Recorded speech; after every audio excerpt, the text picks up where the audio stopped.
आज आपण एका अशा व्रताबद्दल बोलणार आहोत जे केवळ धार्मिक नाही तर श्रद्धा, संयम, वैज्ञानिक दृष्टिकोन आणि पर्यावरणीय संवेदनशीलतेचा सुंदर संगम आहे.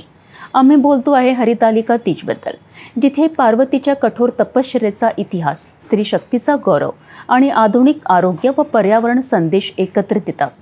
पाहूया या व्रतामागची कथा, पूजाविधी, महत्त्व आणि आजच्या काळातील त्याचं वेगळेपण. हरतालिका या नावातच दडलेली आहे कथा. हरिता म्हणजे जिला नेलं ती आणि लिका म्हणजे सखी.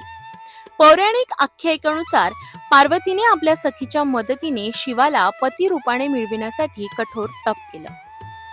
नारदाच्या सल्ल्याने तिचं पित्याने विष्णू सोबतचं लग्न ठरवलं, पण पार्वतीचं मन शंकरासाठी होतं.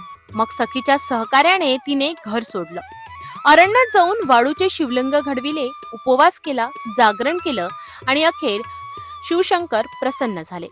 हे व्रत केवळ एक धार्मिक कृती नाही, तर जीवनातील धैर्य, लक्ष्याप्रती चिकाटी आणि आत्मविश्वास शिकवणारा धडा आहे.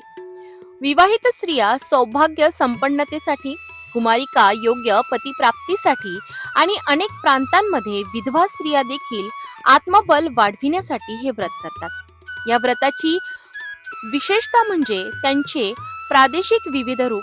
दक्षिणेत ब्राह्मण कुमारिका, महाराष्ट्रात सिंधुदुर्गापासून विदर्भापर्यंत, तर उत्तर भारतात बिहार, राजस्थान, मध्य प्रदेश, काशी प्रांतातही हा उत्सव मोठ्या श्रद्धेने साजरा होतो. याचा वैज्ञानिक आणि सामाजिक पैलूही महत्त्वाचे आहेत. निर्जला उपवास पचन संस्थेला विश्रांती देतो, मनशांती मिळवितो.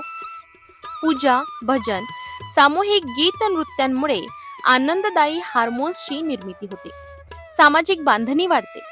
पर्यावरणपूरक दृष्टिकोनातून मातीच्या प्रतिमा, बेल, पिंपळ पूजन, स्थानिक सामग्रीचा वापर यामुळे पर्यावरण रक्षणाचा संदेशही मिळतो. स्त्री शक्तीचा गौरव, दाम्पत्यातील विश्वास, समाजात स्नेह आणि निसर्गाशी समतोल या सर्वांचे सुंदर मिश्रण म्हणजे हरतालिका तीज.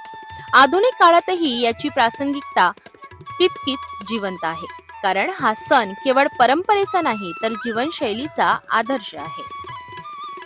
आज सर्वत्र या हरतालिका तीज व्रतानिमित्त महिलांमध्ये आनंदाचे वातावरण बघायला मिळाले.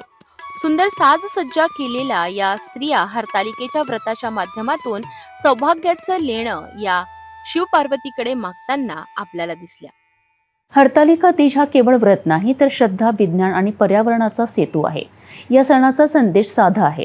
धैर्याने संकल्प करा, श्रद्धेने साधना करा आणि निसर्गाशी नातं जपून ठेवा.